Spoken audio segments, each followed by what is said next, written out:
Panggilan beribadah. Saudara-saudari yang dikasihi Tuhan, gereja bukanlah bangunan dan gedung, tetapi pribadi yang kepada Kristus imannya memancang, bukan tembok yang tinggi atau lonceng yang berdentang. Gereja itu kita bersama iman yang berseru nyaring. Gereja tidaklah hanya kayu dan batu, tetapi komunitas iman yang saling menyatu. Gereja itu kita bersama iman yang tak pernah hilang. Gereja itu kita dalam kebaikan dan kasih sayang. Gereja itu kita yang hidup dalam pengharapan kepada Allah yang rela menderita, mati dan bangkit untuk menyelamatkan kita. Saudara-saudara, mari kita memuji dan menyembah Tuhan kita dengan menyanyikan PKJ 79 bait yang pertama dan kedua. Hosana untuk Raja Damai. Jemaat dimohon untuk berdiri.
kasih karunia dan damai sejahtera dari Allah Bapa kita dan dari Tuhan Yesus Kristus kiranya beserta kita semua. Amin. Dipersilakan untuk duduk.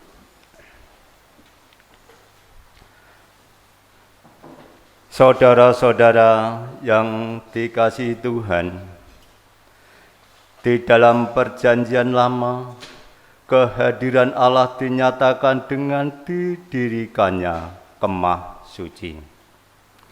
Di kemah suci diletakkan tabut perjanjian yang berisi dasa titah. Namun dalam Injil Yohanes, kehadiran Allah dinyatakan bukan di dalam sebuah bangunan dan gedung, melainkan dalam diri seorang pribadi, yakni Yesus Kristus. Dalam ibadah Minggu Prapaskah ketiga ini, melalui tema Yesus Bait Allah yang sejati, kita hendak menegaskan bahwa Yesus adalah Allah. Di dalam dan melalui Dia, kita mengenal Allah, dan sesungguhnya Ia adalah Allah yang datang menyatakan keselamatan kepada dunia melalui penderitaan, kematian, dan kebangkitannya. Karena Ia adalah Bait Allah yang sejati, maka sepantasnya kita datang dan menyembahnya. Marilah kita mengingat kembali 10 perintah Allah di dalam kitab Keluaran 20 ayat yang pertama sampai dengan ayat yang ke-17. Demikianlah firman Tuhan. Ke-10 firman. Lalu Allah mengucapkan segala firman ini. Akulah Tuhan Allahmu yang membawa engkau keluar dari tanah Mesir, dari tempat perbudakan. Jangan ada padamu Allah lain di hadapanku. Jangan membuat bagimu patung yang menyerupai apapun yang ada di langit di atas, atau yang ada di bumi di bawah, atau yang ada di dalam air di bawah bumi. Jangan sujud menyembah kepadanya atau beribadah kepadanya, sebab Aku Tuhan Allahmu adalah Allah yang cemburu, yang membalaskan kesalahan bapa kepada anak-anaknya, kepada keturunan yang ketiga dan keempat dari orang-orang yang membenci Aku. Tetapi Aku menunjukkan kasih setia kepada beribu-ribu orang, yaitu mereka yang mengasihi Aku dan yang berpegang pada perintah-perintahku. Jangan menyebut nama Tuhan Allahmu dengan sembarangan, sebab Tuhan akan memandang bersalah orang yang menyebut namanya dengan sembarangan.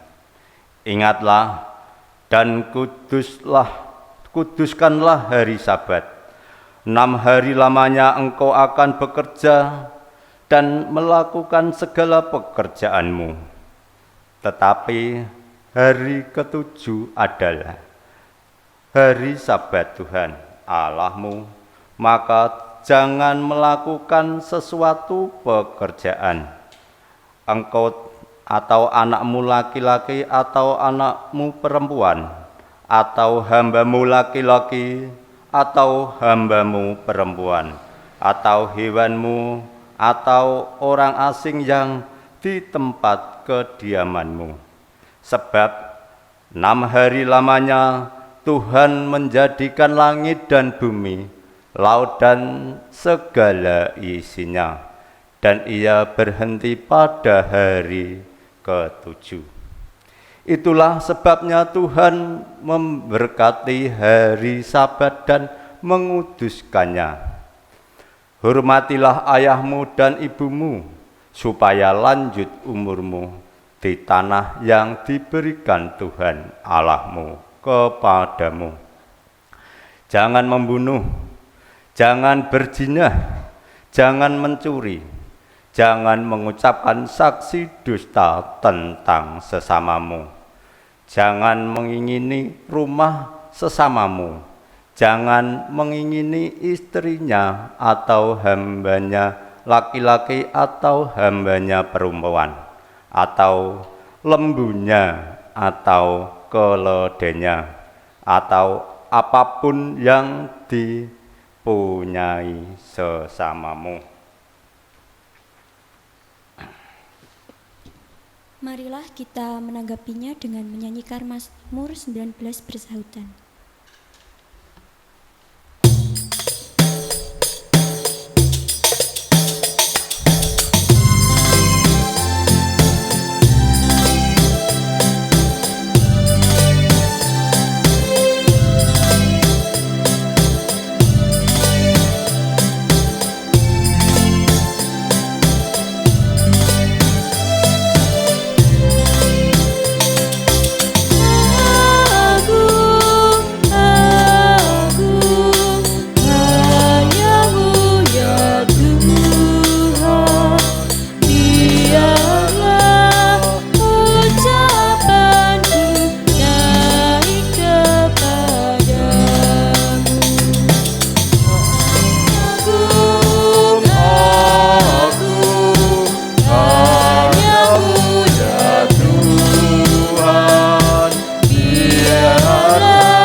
Sampai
dosa.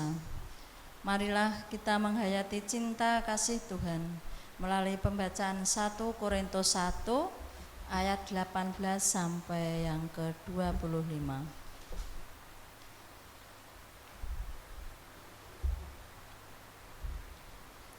Hikmat Allah dan hikmat manusia.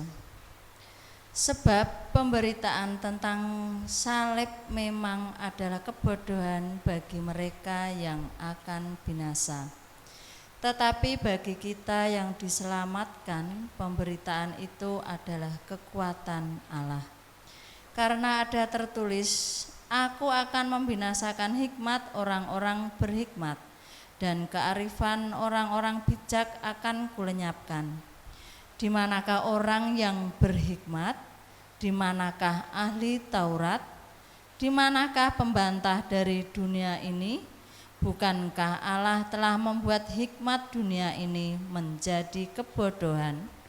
Oleh karena dunia dalam hikmat Allah tidak mengenal Allah oleh hikmatnya, maka Allah berkenan menyelamatkan mereka yang percaya oleh kebodohan pemberitaan Injil.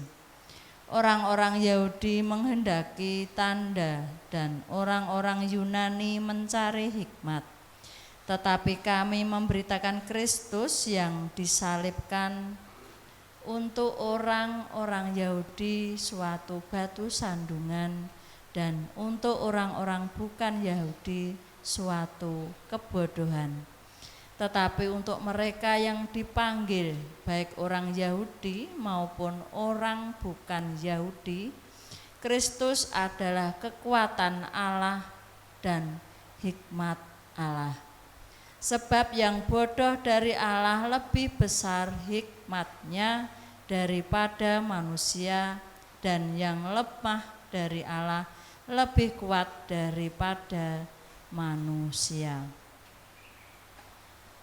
Di tengah kehidupan dunia yang semakin egois dan materialistis, kita dipanggil untuk dapat menyatakan cinta dan kasih Allah. Cinta dan kasih yang tidak muncul dari kebaikan dan kesalehan kehidupan umat, melainkan cinta yang muncul oleh karena pengorbanan Allah di dalam Yesus Kristus. Dialah Sang Imam Agung yang bukan mempersembahkan binatang kurban, melainkan dirinya. Olehnya bait Allah dinyatakan bagi semua orang tanpa terkecuali. Sudahkah kita mewujudkan kasih dengan empati dan pengorbanan? Mari kita hening sejenak.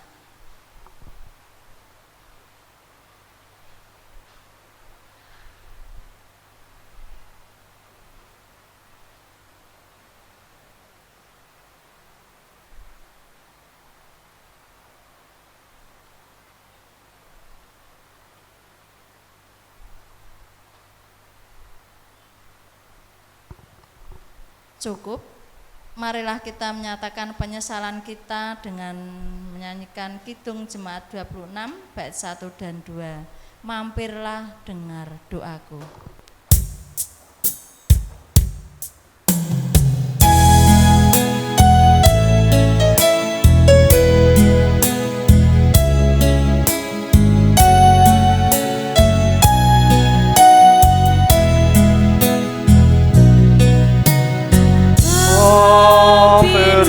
Dengar doaku, Yesus penabuh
papan tata rahmat, aku menyembah, tunduk dalam penyesalan. Tuhan tolonglah. Yesus Tuhan, dengar doaku. Orang lain kau hampiri, jangan jalan terus.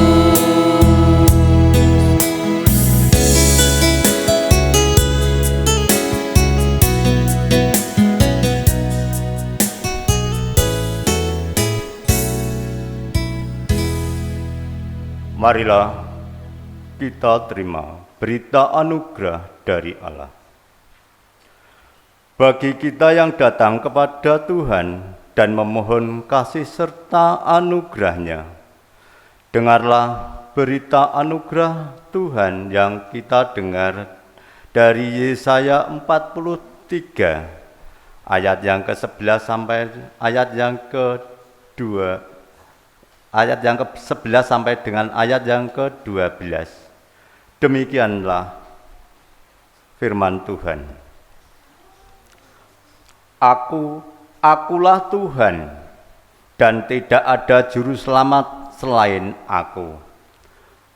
Akulah yang memberitahukan, menyelamatkan dan mengorbankan, dan tidak ada ilah asing di antaramu.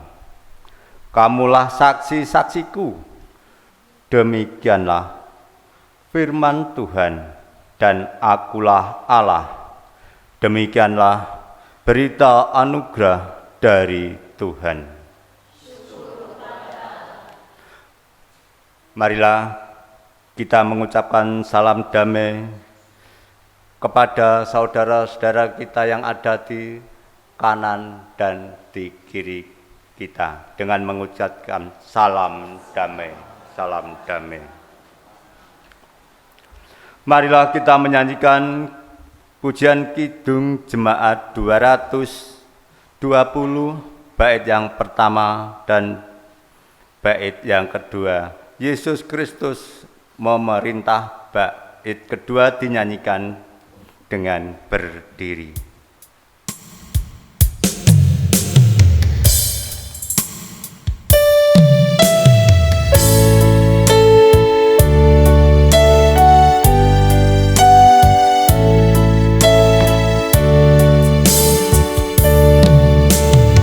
Yesus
Marilah kita menghadap kepada Tuhan dengan doa syafaat.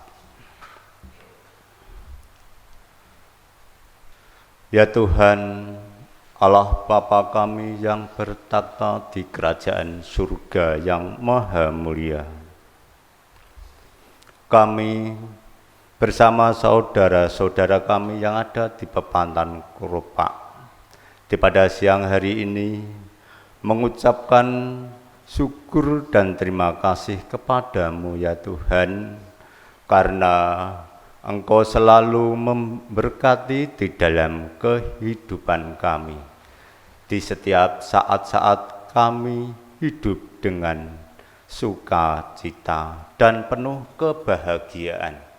Semua ini adalah kasih karunia Tuhan yang kami terima. Bapa kami yang di surga, pada siang yang indah ini kami berkenankanlah hadir ke hadirat Tuhan, memuliakan nama Tuhan, dan sembah sujud kami kepadamu ya Tuhan, karena hanya kepadamulah kami berdoa dan memohon. Ya Tuhan, pada siang hari ini kami berdoa demi saudara-saudara kami yang pada saat ini tidak bisa hadir bersama-sama kami berkumpul di rumah ibadah ini. Tuhan Maha Tahu, berkatilah saudara-saudara kami yang pada hari ini belum bisa hadir. Bila mana ada saudara-saudara kami yang sedang sakit, sembuhkanlah, berikanlah pengobatan, dan jamahlah sehingga saudara yang sakit bisa sembuh di hari Sabat yang akan datang, bisa berkumpul bersama-sama kami memuji dan memuliakan nama Tuhan. Bapa kami yang di surga, pada siang hari ini kami juga berdoa demi saudara-saudara kami yang masih berada di jauh sana melakukan pekerjaan pemberian Tuhan. Kiranya Tuhan berkati dan bimbinglah dia, sehingga di hari-hari Sabat yang akan datang beliau bisa bersama-sama kami berdoa dan memuji namamu di rumah ibadah ini. Bapa kami yang di surga, pada siang hari ini kami juga berdoa demi saudara-saudara kami yang bekerja di pemerintahan, kiranya Tuhan berkati. Yang berada di pertanian, Tuhan berkati.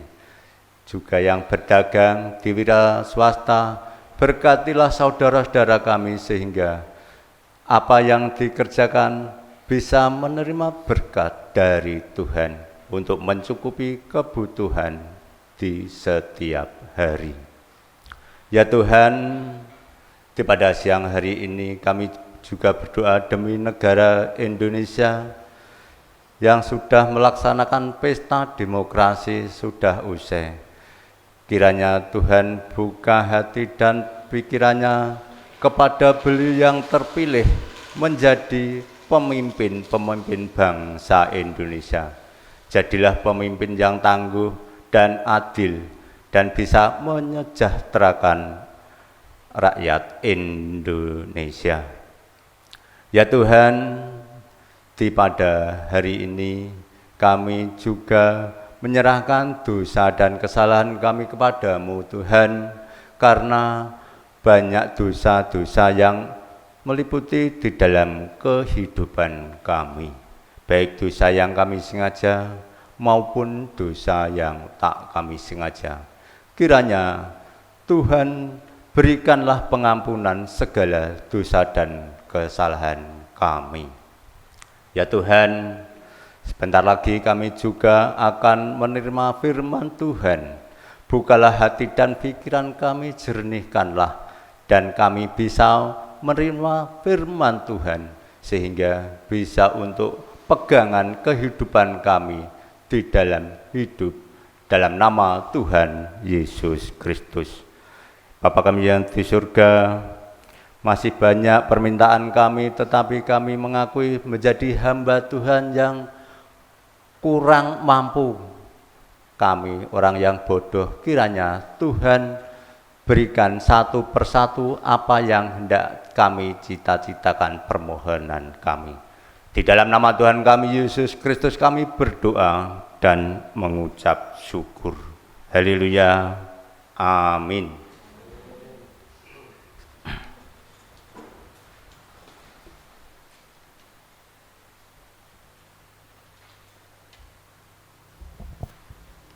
Saudara-saudara yang Tuhan kasihi, mari kita datang kepada Tuhan dan mempersembahkan syukur kita kepadanya sambil mengingat firman Tuhan yang kita dengar dari Roma 11 ayat yang ke-36 dan diteruskan pasal 12 ayat yang pertama.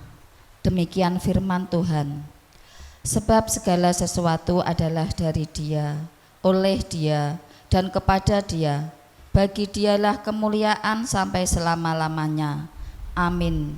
Karena itu saudara-saudara, oleh kemurahan Allah aku menasihatkan kamu, supaya kamu mempersembahkan tubuhmu sebagai persembahan yang hidup, yang kudus, dan yang berkenan kepada Allah. Itulah ibadahmu yang sejati.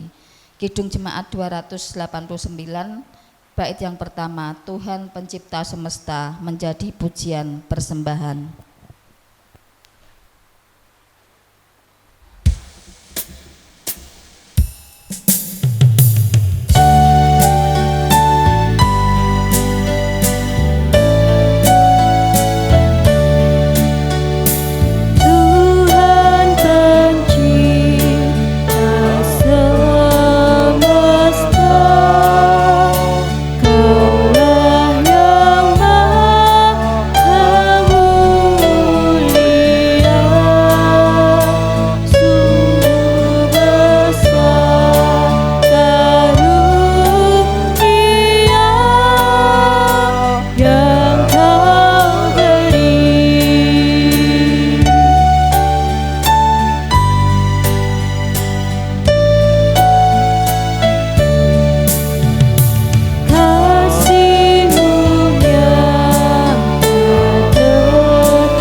Mari Bapak Ibu kita bangkit berdiri untuk berdoa. Allah yang baik, puji dan syukur kami haturkan kepadamu ya Bapa, atas berkat-Mu yang kami terima, berkat sehat, berkat rezeki, dan berkat-berkat yang lain yang telah kami terima sampai hari ini. Tuhan, kami juga membawa persembahan yang mungkin hanya sebagian kecil dari rezeki yang Tuhan berikan kepada kami. Kiranya Tuhan berkati, kiranya Tuhan sucikan, sehingga bisa berguna untuk pembangunan gereja di Pepandan Kropa ini. Dan kiranya Tuhan berkati tangan-tangan mereka yang sudah memberi persembahan ini Tuhan, lewat pekerjaannya, dan apapun itu pekerjaannya, kiranya Tuhan berkati. Tak lupa kami juga berdoa untuk Bapak Jumenot ya Tuhan, yang sebentar lagi akan menyampaikan firman-Mu. Kiranya Tuhan hadir di tengah-tengah kami. Buka hati kami satu persatu Tuhan, supaya kami bisa mengerti akan firman-Mu. Dan akhirnya Tuhan, Doa yang jauh dari sempurna ini Tuhan, hanya kami pinta dalam tangan kuasa-Mu. Ampuni segala dosa dan kesalahan kami Tuhan. Hanya di dalam nama Tuhan kami Yesus Kristus, Juru Selamat kami yang hidup, kami berdoa dan memohon. Amin.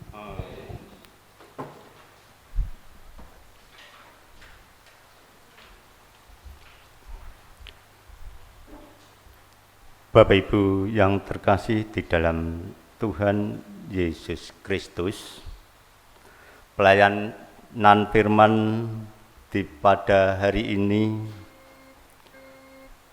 dari khotbah jangkep Prapaskah yang ketiga pada tanggal 3 Maret tahun 2024 ini, yang terambil dari kitab Injil Yohanes bab 2 ayat yang ke-13 sampai dengan ayat yang ke-22. Demikianlah firman Tuhan.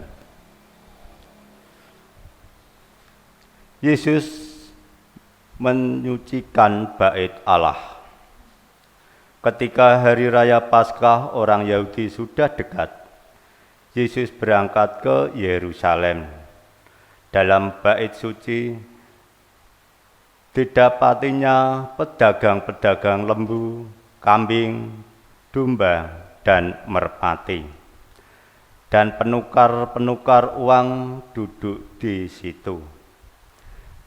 Ia membuat cambuk dari tali lalu mengusir mereka semua dari bait suci dengan semua kambing, domba, dan lembu mereka. Uang penukar-penukar dihamburkannya ke tanah dan meja-meja mereka dibalikkannya. Kepada pedagang-pedagang merpati ia berkata, "Ambil semuanya ini dari sini. Jangan kamu membuat rumah Bapakku menjadi tempat berjualan." Maka teringatlah murid-muridnya bahwa ada tertulis, "Cinta untuk rumahmu menghanguskan aku." Orang-orang Yahudi menantang Yesus. Katanya, "Tanda apakah dapat engkau tunjukkan kepada kami bahwa engkau berhak bertindak demikian?" Jawab Yesus kepada mereka, "Rombak bait Allah ini, dan dalam 3 hari aku akan mendirikannya kembali." Lalu kata orang Yahudi kepadanya, 46 tahun orang mendirikan bait Allah ini dan engkau dapat membangunnya dengan 3 hari. Tetapi yang dimaksudkannya dengan bait Allah ialah tubuhnya sendiri. Kemudian sesudah ia bangkit dari antara orang mati, barulah teringat oleh murid-muridnya bahwa hal itu telah dikatakannya, dan mereka pun percayalah akan kitab suci dan akan perkataan yang telah diucapkan Yesus.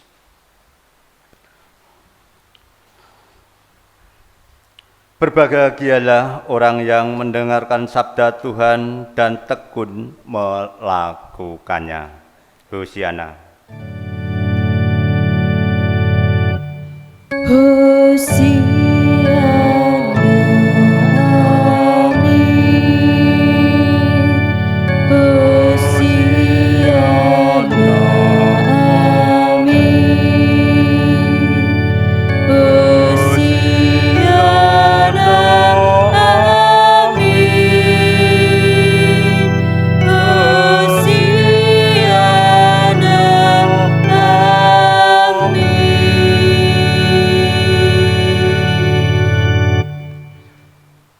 Bapak, Ibu, dan saudara-saudara yang terkasih di dalam nama Tuhan Yesus Kristus, selamat siang, salam.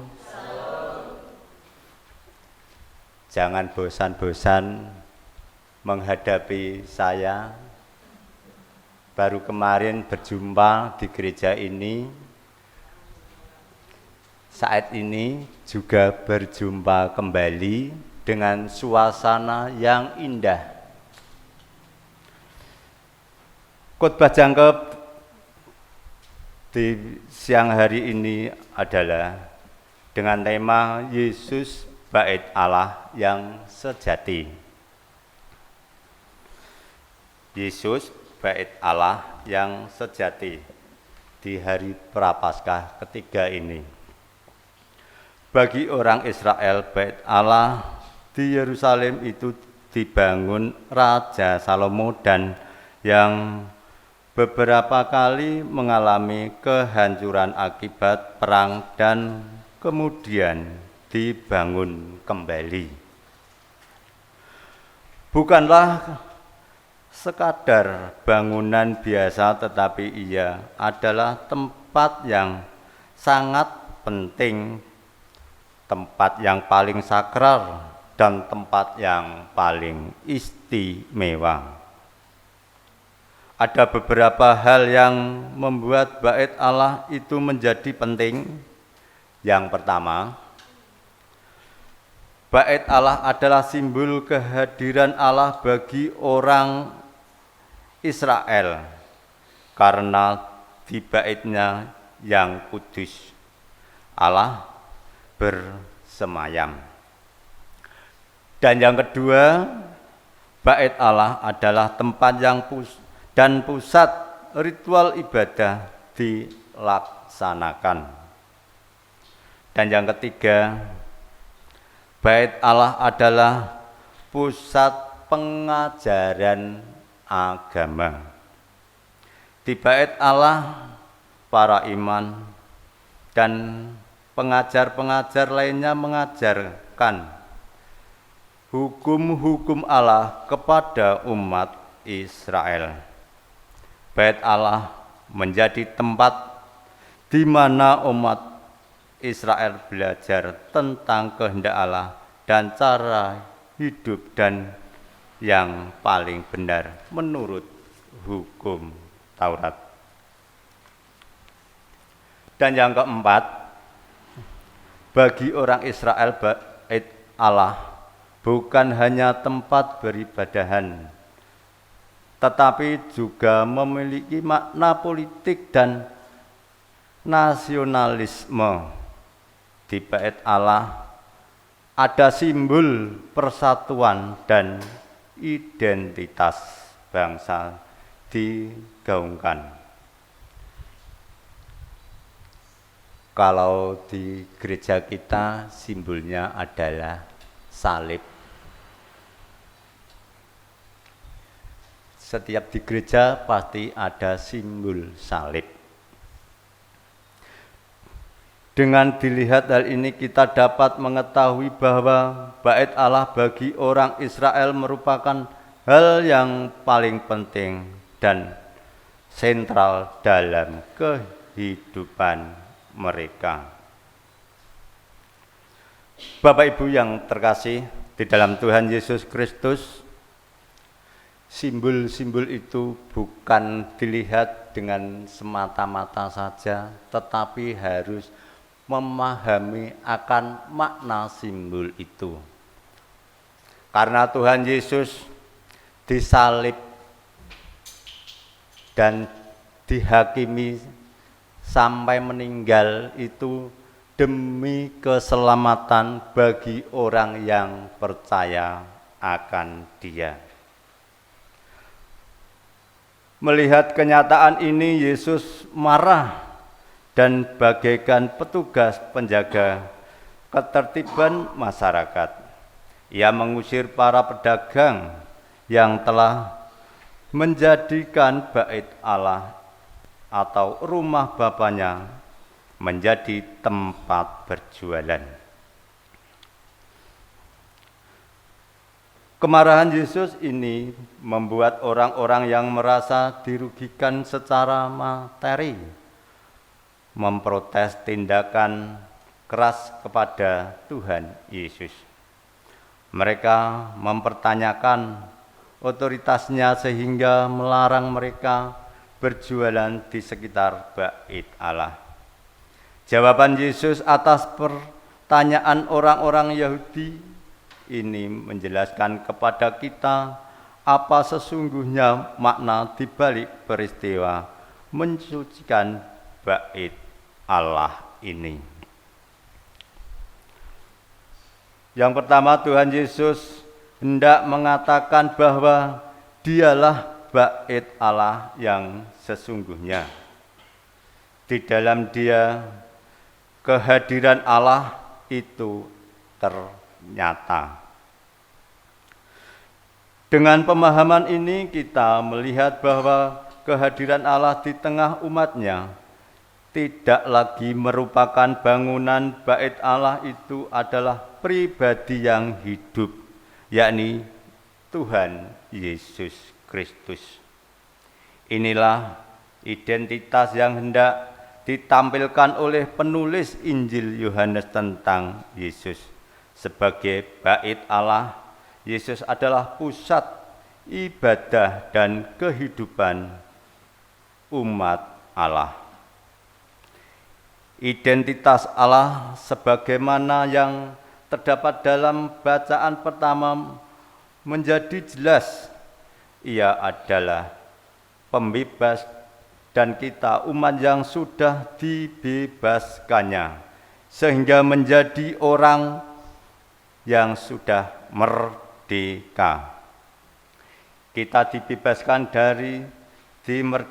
dimerdekakan dari dosa melalui penderitaan dan kebangkitannya.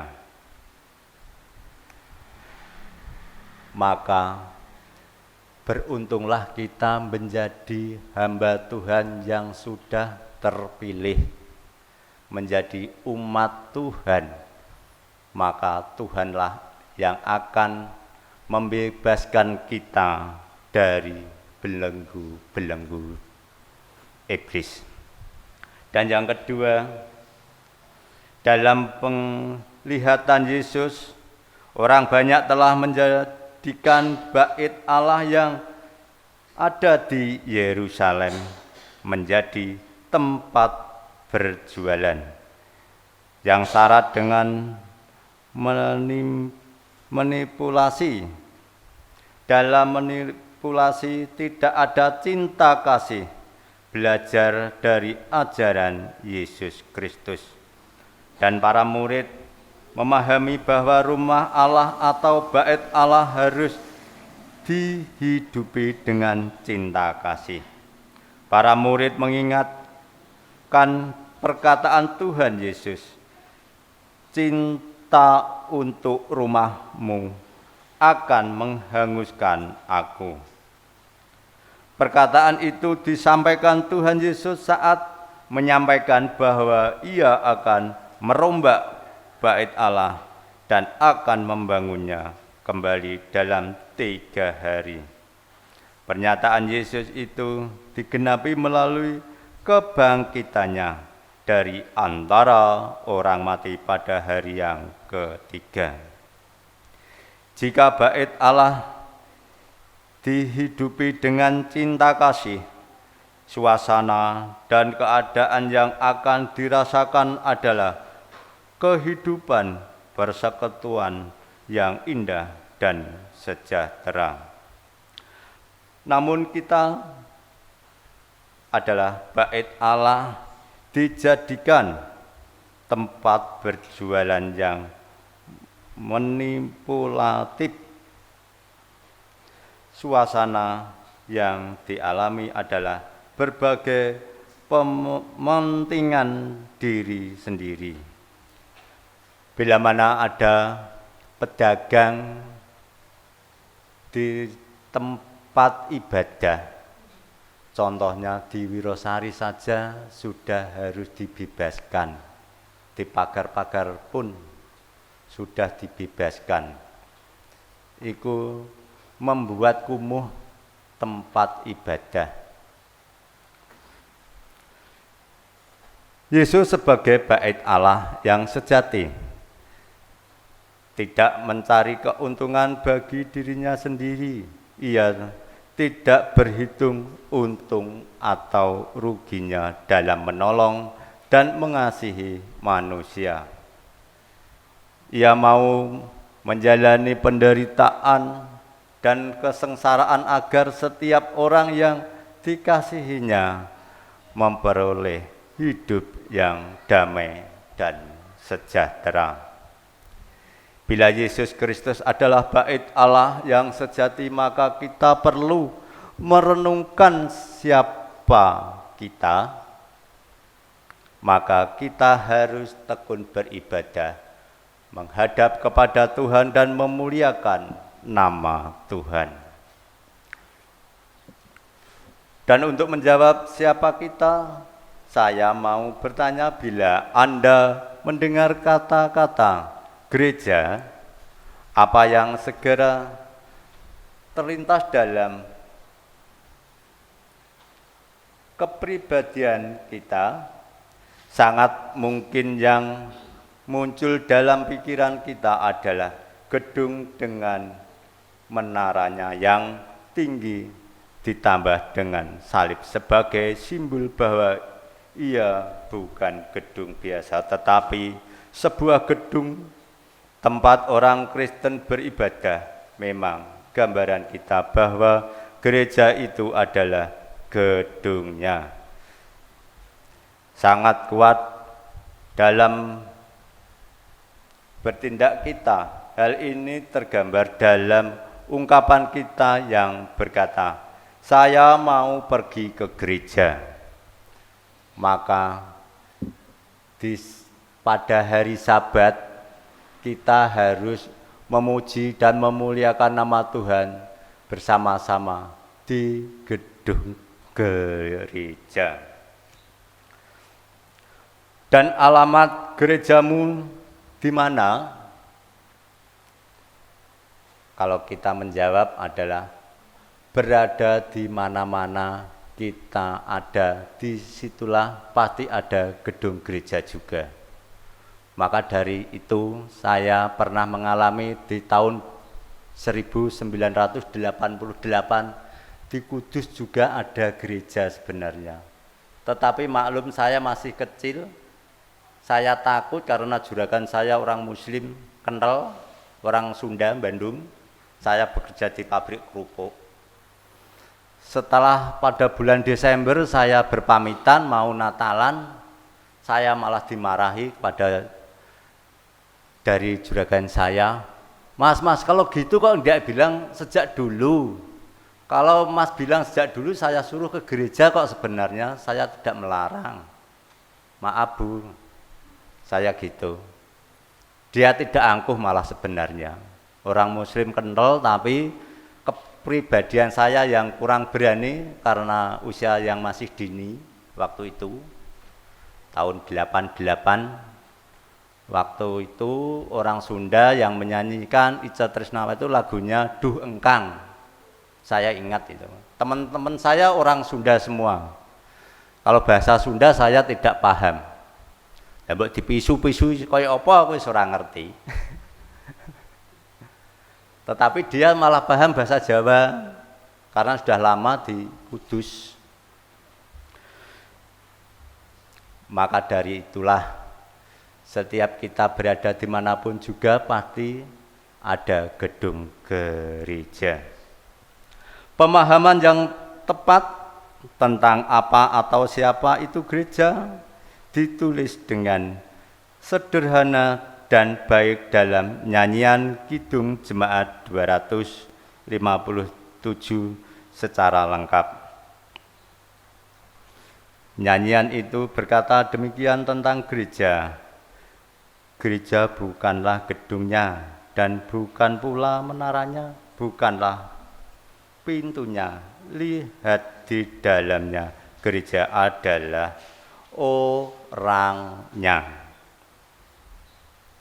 Bapak Ibu yang terkasih di dalam Tuhan Yesus Kristus, itulah yang sesungguhnya gereja. Gereja adalah orangnya, baik sendiri ataupun bersama-sama dengan persekutuan.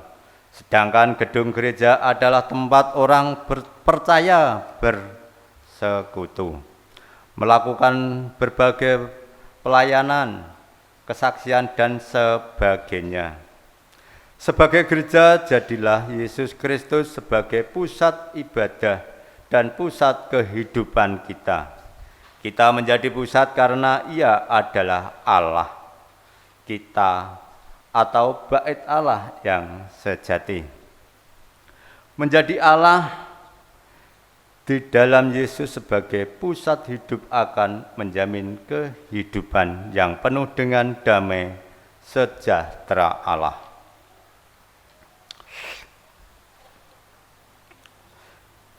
Sebagai persekutuan, marilah kita hidupi kehidupan bersama-sama yang penuh dengan cinta kasih Kristus. Persekutuan kita bukan persekutuan dipenuhi perhitungan untung atau rugi dan pementingan diri semata. Kristus telah memberitakan kepada kita teladan hidup bahwa cinta kasih-Nya yang besar dan tulus telah membawa dirinya menjadi kurban untuk keselamatan kita. Bapak, Ibu, dan saudara-saudara yang terkasih, di dalam konteks Indonesia kita sudah menyelesaikan pemilihan umum. Kita telah memilih wakil kita di legislatif. Kita juga sudah memilih presiden dan wakil presiden. Sangat mungkin ada perasaan yang tidak nyaman karena kita pilih tidak menang. Dan sebaliknya, ada juga di antara kita yang bahagia karena pilihan kita menang. Namun saat ini pesta demokrasi sudah selesai dan tidak yang berbeda pilihan bersama dan bersatu lagi dalam persekutuan yang diikat oleh cinta kasih Kristus. Memang benar pilihan saya juga tidak jadi, tetapi kita harus semangat menjaga persatuan dan kesatuan bangsa maupun beragama. Tidak diperbolehkan ada dendam pribadi di dalam pemilihan umum yang sudah selesai. Semoga di momen Prapaskah ini kita diingatkan dan didorong untuk menjadikan Kristus sebagai pusat kehidupan kita. Di dalam persekutuan dan ibadah bersama, kita ingin melihat Kristus dijadikan sebagai fokus dan yang paling utama. Karya penebusan Kristus tidak diabaikan dalam setiap elemen dan ibadah kehidupan sehari-hari. Kita rindu supaya dimanapun dan kapanpun kita berada, kita selalu memberikan diri sebagai persembahan yang hidup bagi Kristus. Kiranya Tuhan memberkati kita. Amin.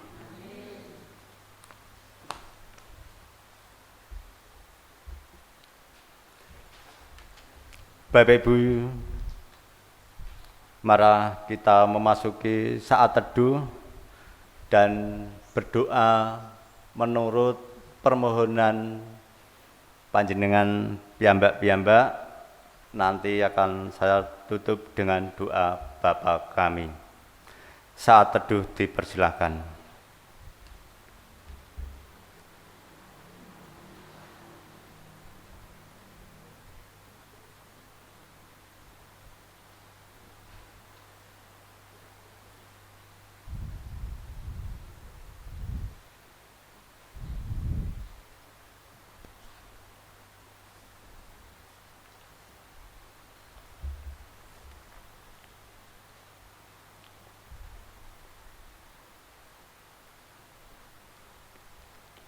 Terima kasih ya Tuhan, karena Tuhan telah memberikan sabda kepada kami. Kiranya sabda Tuhan bisa untuk pegangan kehidupan kami di dalam kami hidup atas nama Tuhan Yesus Kristus. Dan firman yang Kau berikan kepada kami ya Tuhan, sehingga bisa menjadi tuntunan kehidupan kami. Di hari-hari yang akan datang, kami selalu hidup kepada Tuhan. Ya Tuhan, di pada siang hari ini, sebentar lagi kami hendak pulang ke rumah kami masing-masing. Kiranya Tuhan tuntun di dalam perjalanan kami, sehingga kami dapat berjalan dengan selamat, berjumpa dengan keluarga kami. Di dalam nama Tuhan kami Yesus Kristus, kami berdoa menurut apa yang Tuhan berikan dan Tuhan tuntunkan kepada kami. Doa Bapa kami. Bapa kami yang di surga, dikuduskanlah namamu, datanglah kerajaanmu, jadilah kehendak-Mu di bumi seperti di surga. Berikanlah kami pada hari ini makanan kami yang secukupnya, dan ampunilah kami akan kesalahan kami, seperti kami juga mengampuni orang yang bersalah kepada kami. Dan janganlah membawa kami ke dalam pencobaan, tetapi lepaskanlah kami daripada yang jahat. Karena Engkaulah yang menjadi empunya kerajaan surga, kemuliaan dan sampai selama-lamanya. Amin. Nyanyian pengutusan yaitu dari Kidung Jemaat 370. Bait yang pertama, ku mau berjalan dengan juru selamatku. Dinyanyikan sambil berdiri.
Kita meneguhkan iman percaya kita bersama-sama dengan jemaat di masa dulu, kini dan yang akan datang, dengan mengucap secara bersama-sama pengakuan iman rasuli.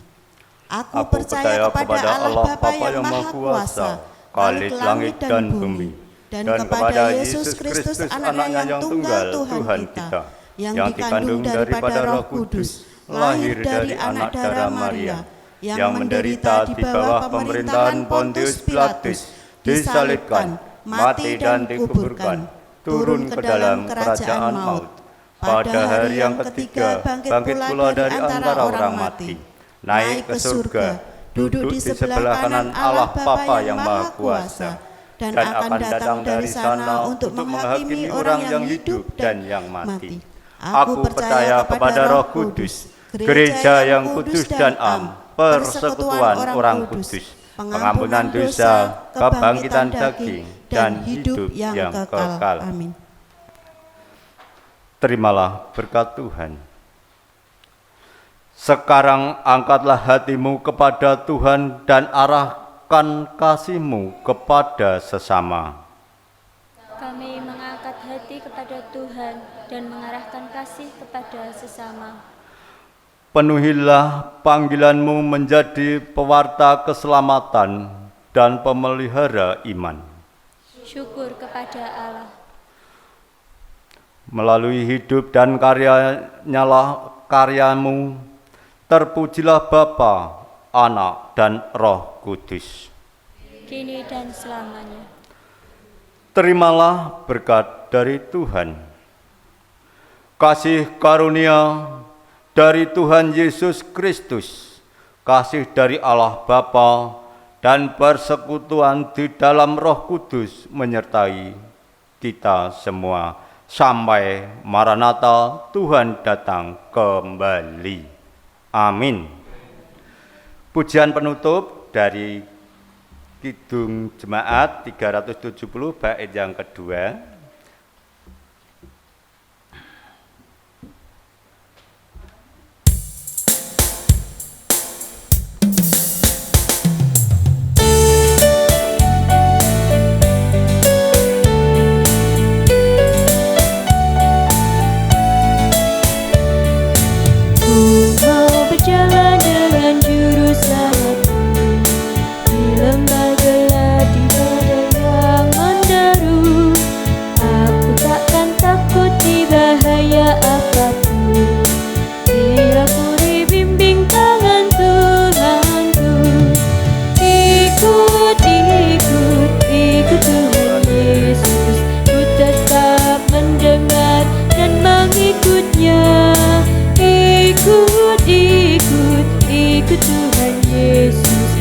Kemana juga ku mengikutnya.